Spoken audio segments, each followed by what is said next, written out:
എല്ലാവർക്കും നമസ്തേ. അപ്പൊ എന്താ എല്ലാവരും ഓടി വന്നോളൂ, പഠിക്കാനായിട്ട് വന്നിരുന്നോളൂ. അപ്പോൾ ഇന്നത്തെ ക്ലാസ് എല്ലാവരും പഠിച്ചു കഴിഞ്ഞു എന്ന് വിചാരിക്കുന്നു. പഠിച്ചു കഴിയാത്തവർക്ക് ഈ ഒരു വീക്ക് ഉണ്ട്, അപ്പോൾ ഇതിൽ നിങ്ങൾ പഠിക്കണം. ഓക്കെ. അപ്പൊ ഇന്ന് എന്താ ചെയ്യാൻ പോകുന്നത്? നമ്മള് ഇന്നലെ പറഞ്ഞിരുന്നു അല്ലെ, വ്യഞ്ജനാക്ഷരങ്ങളിൽ നിന്നും ഇനി വരുന്ന ആ 10 അക്ഷരങ്ങൾ പഠിച്ചെടുക്കാൻ പോവാ അല്ലെ. അതോടൊപ്പം തന്നെ ജസ്റ്റ് ഒന്ന് ആ ചാപ്റ്റർ നമുക്ക് റീഡ് ചെയ്യാം അല്ലെ. ഇന്നലെ പഠിച്ച ചാപ്റ്റർ ജസ്റ്റ് ഒന്ന് പെട്ടെന്ന് റീഡ് ചെയ്തിട്ട് വരാം. ഓക്കെ, ശരി. അപ്പോൾ ഇന്ന് ചാപ്റ്റർ വായിക്കാൻ പോകുന്നത് നമ്മുടെ ഒരു സ്റ്റുഡന്റ് തന്നെയാണ് കേട്ടോ. സ്റ്റാർട്ട് ചെയ്യാം. Tommy on man, Brighty Roy. मैं नीतू हूँ. वह सर्दियों की रात थी. उसे चाय के साथ बिस्कुट खाना बहुत पसंद था और मेरे साथ खेलना,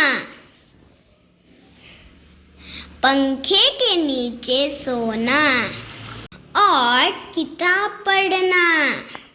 उसे मेरा बाहर जाना बिल्कुल अच्छा नहीं लगता था. हम जब साथ होते तो बहुत खुश रहते. Bye. Good good, very good. അപ്പം ഇതുപോലെ തന്നെ നിങ്ങളും നന്നായിട്ട് വായിക്കാനായിട്ട് ശ്രമിക്കുക.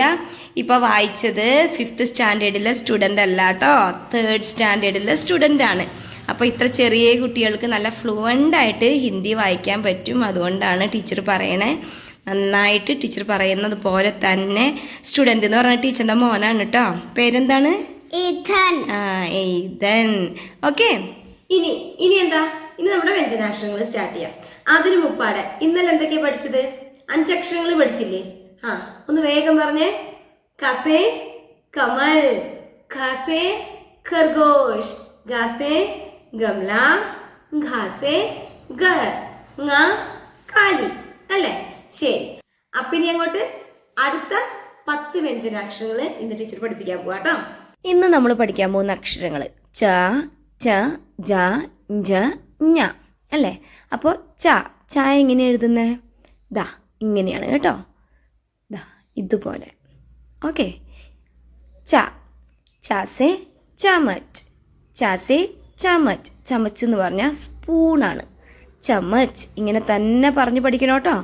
ഇനി ദാ ഇങ്ങനെയാണ് എഴുതാം കേട്ടോ. മേലൊരു ചെറിയ വരയും കൂടി ഇടണം. ചാസേ ചത്തരി, ചത്തരി എന്ന് പറഞ്ഞാൽ കുട. ചാസേ ചത്തരി. ഓക്കെ. ഇനി അടുത്തതാണ് ദാ ജ കണ്ടോ, ഈ സൈഡിൽ നിന്നാട്ടോ എഴുതുന്നത് കണ്ടോ. ജാസേ ജഗ്, ജാസേ ജഗ്, ജാസേ ജഗ്. ഓക്കെ. ഇനി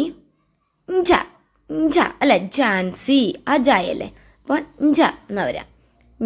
ദാ ഈന്ന് എഴുതണം. എന്നിട്ട് ഇങ്ങനെ വരയിട്ട് മേലെ പോയി താഴെ വരണം കേട്ടോ.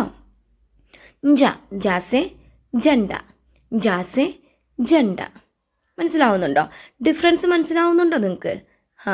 ഇത് ഞാൻ നോക്കൂ, ഇങ്ങനെ എഴുതാം കേട്ടോ. ഞാൻ കാലി, ഞാൻ വെച്ചിട്ട് പറയുന്ന ഹിന്ദിയിൽ അക്ഷരങ്ങളില്ലാത്തതുകൊണ്ടാണ്, വേർഡ്സുകളില്ലാത്തതുകൊണ്ടാണ് കേട്ടോ ഞാൻ കാലി പറയണേ. ഓക്കെ. അപ്പോൾ ഒന്നുകൂടി നോക്കാം.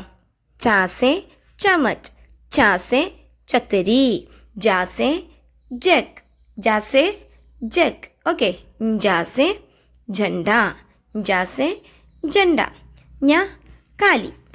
ഇനി നമുക്ക് അടുത്തത് ടട്ടഡണ്ടണ്ണ അല്ലേ. ട ഠ ഡ ഢ ണ. അപ്പോൾ ട എങ്ങനെ എഴുതുന്നേ? ദാ ഇതുപോലെ. ടാസേ ടമാട്ടർ, ടമാട്ടർ എന്ന് പറഞ്ഞാൽ തക്കാളി കേട്ടോ. ടാസേ ടമാട്ടർ. അടുത്തത് ഠ. ഓക്കെ, ഒന്നുകൂടി ഉറപ്പിച്ച് പറയും. ഠ ഉന്തുവണ്ടിയാ കേട്ടോ, ടേല എന്നാണ് പറയുക. ടാസേ ടേല, ടാസേ ടേല. ഓക്കെ. ഇനി അടുത്തത് ഡാസേ ഡംരു. ഈ ഇൻസ്ട്രുമെൻ്റ് ആട്ടോ പിക്ചറിൽ കാണുന്നത്. ഡംരു എന്നാ പറയാ. ഡാസേ ഡംരു. ഇനി അടുത്ത ലൈൻ കിട്ടില്ല അല്ലേ ടീച്ചർ. അടുത്തത് അല്ലേ. ഡാസേ ഡക്കൻ, ഡാസേ ഡക്കൻ. ഡക്കൻ എന്ന് പറഞ്ഞാൽ ഈ കാണുന്ന മൂടിയാണ് കേട്ടോ, ആ പാത്രമില്ല. ഇനി ന ന കാലി. ഹിന്ദിയിൽ നാ വെച്ചിട്ടും വേർഡ്സ് ഇല്ലാത്തതുകൊണ്ടാണ് കേട്ടോ നാക്കാലി പറയുന്നത്.